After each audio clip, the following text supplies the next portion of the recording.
नहमदुहु व नुसल्ली अला रसूलिहिल करीम अम्मा बाद फ़अऊज़ु बिल्लाहि मिनश शैतानिर रजीम बिस्मिल्लाहिर रहमानिर रहीम या बनी इसराईल अज़्कुरू निअमती अल्लती अनअमतु अलैकुम व अन्नी फ़द्दलतुकुम अलल आलमीन वत्तक़ू यौमन ला तजज़ी नफ़्सुन अन नफ़्सिन शैअन वला युक़बलु मिन्हा शफ़ाअतुन वला युअख़ज़ु मिन्हा अदलुन वला हुम युनसरून। सदक़ल्लाहुल अज़ीम। या बनी इसराईल, ए याक़ूब अलैहिस्सलातु वस्सलाम की औलाद, ए इसराईल की औलाद, उज़्कुरू तुम लोग याद करो, निअमती मेरी नेमतों को, अल्लती अनअमतु अलैकुम जो मैंने तुम पर इनाम की, व अन्नी फ़द्दलतुकुम अलल आलमीन और मैंने तुमको तमाम दुनिया जहां वालों पर फ़ौक़ियत दी, फजीलत दी तुमको। वत्तक़ू डरो, यौमन तुम ऐसे दिन से, ला तजज़ी नफ़्सुन कि ना तो कोई शख्स किसी शख्स की तरफ से, शैअन कुछ भी मुतालबा अदा कर सकेगा, वला युक़बलु मिन्हा शफ़ाअतुन ना किसी की तरफ से कोई सिफारिश कबूल हो सकती है, वला युअख़ज़ु मिन्हा अदलुन और ना किसी शख्स की तरफ से कोई मुआवजा लिया जा सकता है, वला हुम युनसरून और ना उन लोगों की तरफदारी चल सकेगी, ना उनकी मदद की जाएगी। गुज़श्ता आयात में बनी इसराईल की पर जो अल्लाह ने इनामात किए उनको इजमाली तौर पर बयान किया गया। अब यहाँ से बनी इसराईल पर उन इनामात का तज़किरा कर रहे हैं और उन इनामात को तफसीलन बयान कर रहे हैं। और अल्लाह तबारक व तआला ने गुज़श्ता आयत में इस्ताईनु बिस्सब्रि वस्सलाह, मदद हासिल करो सब्र और नमाज के ज़रिए। बाज़ लोग गैरुल्लाह से मदद मांगने के हवाले से धड़ल्ले से एक बात कहते हैं कि वो या अली मदद का नारा लगाते हैं, अल मदद या रसूल अल्लाह का नारा लगाते हैं, या गौसे आज़म दस्तगीर या गौसे आज़म मदद का नारा लगाते हैं। और जब उनसे कहा जाता है कि भाई गैरुल्लाह से मदद मांगना जायज़ नहीं, तो वो इस आयत करीमा को पेश करते हैं कि या इस्ताईनु बिस्सब्रि वस्सलाह, कि नमाज और सब्र से मदद हासिल करें। तो वो कहते हैं कि भाई देखें, नमाज भी गैरुल्लाह और सब्र भी गैरुल्लाह। ऐसे इश्कालात का जवाब सुनने से कबल ये बात समझना बहुत ज़रूरी है कि देखें, एक तरफ तो उनका अमल और अकीदा गैरुल्लाह से मदद मांगने का है, मदद मांगने का, वो एक ख़ास अकीदा है कि अल्लाह के गैर से मदद तलब करना और मखसूस अल्फाज के ज़रिए, जैसे या अली मदद, जैसे अल मदद या रसूल अल्लाह, या गौसे आज़म मदद, ये एक मखसूस नज़रिया और मखसूस अल्फाज हैं। अगर कोई शख्स एक ख़ास किस्म का दावा या मजहब या मसलक रखता हो तो उसको दलील के तौर पर भी कोई ख़ास तरह की दलील देना ज़रूरी है। यहां जो अल्लाह तबारक व तआला ने फरमाया इस्ताईनु बिस्सब्रि वस्सलाह, अब इस आयत करीमा में जो सब्र और नमाज के जरिए मदद हासिल करो, इस बात को भी हम सहाबाए कराम की तरफ मुतवज्जे करते हैं, और या अली मदद या अल मदद या रसूलुल्लाह को भी सहाबाए कराम की तरफ मुतवज्जे करते हैं कि आया सहाबाए कराम का नजरिया क्या था। क्या गैरुल्लाह से मदद तलब करना के जवाज के लिए सहाबा कराम ने इस आयत को दलील बनाया या नहीं? तो पूरे कुरान और सुन्नत में किसी एक जगह पर भी यह बात साबित नहीं हो सकती कि गैरुल्लाह से मदद तलब करने के लिए सहाबा कराम ने इस आयत करीमा को दलील बनाया हो। जबकि हम जिस बात की तरफ मुतवज्जे कर रहे हैं, मुफस्सिरीन हजरात जिस बात की तरफ मुतवज्जे कर रहे हैं कि सबर और नमाज के जरिए मदद हासिल करो, यानी सबर इख्तियार करो और नमाज अदा करो, इसके जरिए अल्लाह रब्बुल इज्जत तुम्हारी मदद करेंगे। ये जो नजरिया है, ये नजरिया सहाबा कराम से साबित है। मुफस्सिरीन ने यहां अब्दुल्लाह इब्न अब्बास रजी अल्लाह तआला अन्हु का एक अमल जिक्र किया,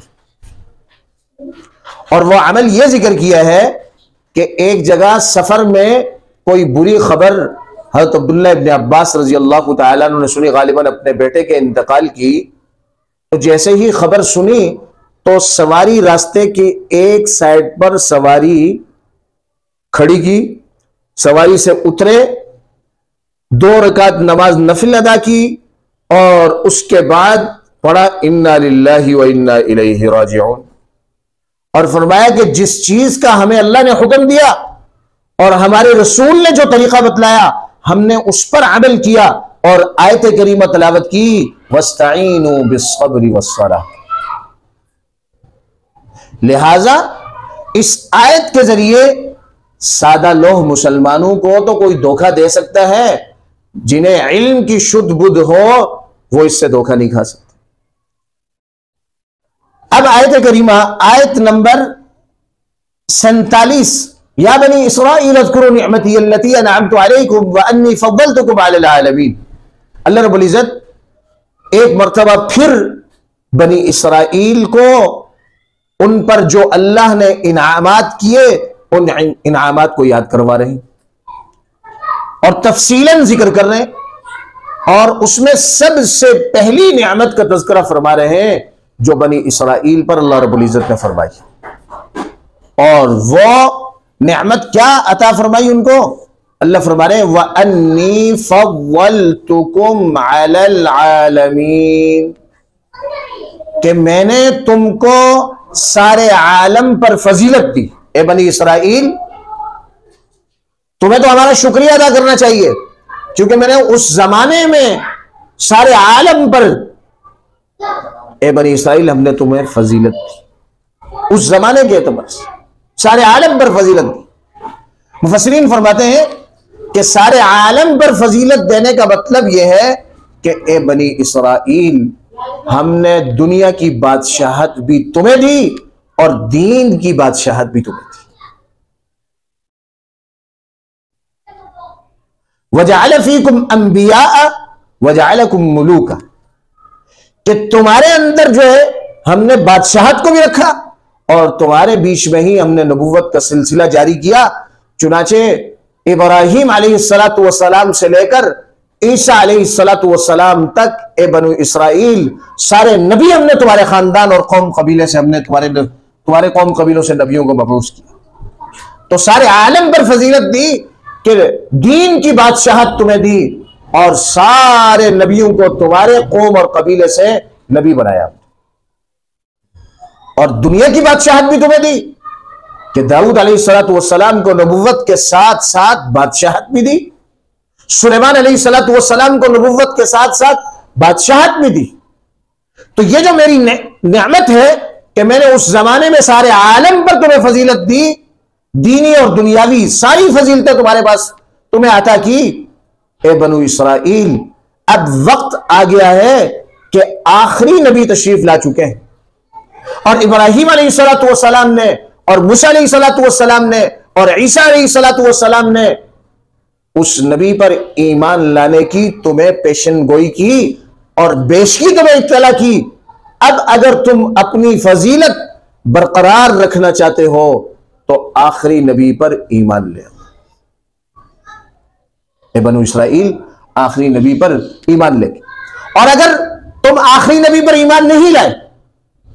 तो जिस तरह कारून ने और सामरी ने बावजूद इसके कि वो बनी इसराइल में से थे, उन्होंने मूसा अलैहिस्सलाम की मुखालिफत की, तो उन्होंने याकूब अलैहिस्सलाम को जो शर्फ मिला उस शर्फ को जाया किया कारून ने और सामरी ने, जिन्होंने वक्त के नबी की मुखालिफत की। और तुम्हें जो अल्लाह ने यह मकाम दिया है, आलम पर तुम्हें फजीलत का मकाम दिया है, अगर तुम इस फजीलत को बरकरार रखना चाहते हो तो आखिरी नबी पर ईमान लाओ। अगर आखिरी नबी पर ईमान नहीं लाए और आखिरी नबी की मुखालिफत की, जैसे कि कारून और सामरी ने मुखालिफत की और वो रांता दरगाह हो गए, तो इसी तरह अगर तुमने भी आखिरी नबी की मुखालिफत की तो ए बनु इसराइल, तुम भी अपना शर्फ जो तुम्हें अल्लाह ने फजीलत अता की है उसे जाया करो। फिर इंसान जब जिंदगी बसर करता है तो दुनिया में क्या है भाई, दुनिया में इंसानों के दो किस्म के तबकात हैं। एक तबका तो वो होता है कि जो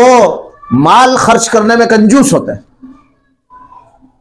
और वो कहता है कि सिफारिश से सारे काम हल हो जाए, और एक तबका वो है कि जो इज्जत बरकरार रखता है चाहे बाल कितना ही क्यों ना लग जाए। तो कुछ लोग सिफारिश से अपने मसले हल करना चाहते और कुछ माल दौलत देकर अपना मसला, बस अपना मसला हल हो जाए चाहे जितना माल दौलत लग जाए। अल्लाह तबारक व तआला मुतवज्जे कर रहे हैं बनु इसराइल, वत्तकू यौमन, डरो उस दिन से, ला तजज़ी नफ्सुन अन नफ्सिन, उस दिन से डरो कि ना तो कोई शख्स किसी शख्स की तरफ से कुछ भी काम आएगा, कोई मुतालबा अदा कर सकेगा, कोई शख्स किसी शख्स की तरफ से कुछ भी अदा नहीं कर सकेगा। वला युक़बलु मिन्हा शफ़ाअतुन, ना किसी शख्स की किसी शख्स के बारे में शफाअत कबूल होगी। वला युख़ज़ु मिन्हा अदलुन, और ना किसी शख्स की तरफ से कोई मुआवजा लिया जाएगा। आज दुनिया में जब तुम फंसते हो तो सिफारिश करवा के मसला हल करते हो, और सिफारिश से अगर मसला हल ना हो तो पैसा फेंक करके मसला हल करते हो। उस दिन से डरो कि उस दिन कोई सिफारिश काम नहीं आएगी, उस दिन कोई माल दौलत काम नहीं आएगा। और जब इंसान का मसला सिफारिश से भी हल ना हो, माल दौलत से भी हल ना हो, तो फिर आदमी आखिरी हरबा यह करता है कि अपने कौम, कबीले और अपनी बरादरी को जमा करता है और उनके पीछे खड़ा होता है कि यह सामने आकर मुकाबला करेंगे और मेरा मसला हल हो जाएगा। अल्लाह फरमा रहे हैं वला हुम युनसरून, ना उन लोगों की तरफदारी चल सकेगी ना कोई मदद होगी। गरामी कदर सामीन, इन आयात करीमा से एक तरफ तो बनी इसराइल को मुतवज्जे किया जा रहा है और दूसरी तरफ मुझे और आपको जो सबक मिल रहा है कि अल्लाह ने जिसको जो भी शर्फ अदा किया वो शर्फ दीन की वजह से, इज्जत वो दीन के सबब से। अगर कोई ये चाहता है कि वो अपनी इज्जत, अपने शर्फ को बरकरार रखे तो उसे चाहिए कि दीन को मजबूती से थाम ले, अमल पैरा हो जाए। और दूसरी बात यह कि आखिरत को हमेशा सामने रखे कि जहां ना कोई किसी के काम आएगा, ना बाप बेटे के काम आएगा, ना बेटा बाप के काम आएगा, ना बीवी काम आएगी, ना बच्चे काम आएंगे, ना शोहर काम आएगा। यौम यफ़िर्रुल मर्अु मिन अख़ीहि व उम्मिही व अबी, उस दिन भाई अपने भाई से भागेगा, व उम्मिही व अबी, मां बाप भागेंगे, व साहिबतिही व बनी, बीवी और बच्चे भागेंगे कि कहीं मुझसे नेकी ना मांगे। उस दिन की तैयारी करो, उस दिन से डरो कि जिस दिन ना कोई किसी के काम आएगा, ना किसी की सिफारिश किसी के हक में कबूल। अलबत्ता सिफारिश सिर्फ उसकी कबूल होगी कि जिसको अल्लाह रब्बुल इज्जत सिफारिश की इजाजत दे, और जिसको इजाजत मिलेगी वो भी सही बात की सिफारिश करेगा। ऐसा नहीं कि दुनिया के एतबार से जिसको थोड़ा सा मौका मिला तो उसने क्या कर दिया, मैं मुजरिम को आजाद करार दिया, ऐसा नहीं। इसी तरह कोई माल दौलत वहां काम नहीं आएगा, वहां का जो सिक्का है, वहां का सिक्का नेक अमाल है। जिसके पास नेकियां होंगी वो मालदार होगा, नेकियों का सिक्का चलेगा, अमल का सिक्का चलेगा। तो लिहाजा जरूरत इस बात की है कि हम आखिरत के दिन को सामने रखते हुए, आखिरत के दिन को सामने रखते हुए हम अपनी जिंदगी बसर करें, ताकि हम अपने अल्लाह के सामने सुरखरू हो सके। अल्लाह तबारक व तआला आखिरत को सामने रखते हुए हमें आमाल करने की, नेक आमाल करने की तौफीक अता फरमाए, और अल्लाह रब्बुल इज्जत नेक आमाल में आगे बढ़ने की तौफीक अता फरमाए। व आखिरु दावाना अनिल हम्दुलिल्लाहि रब्बिल आलमीन।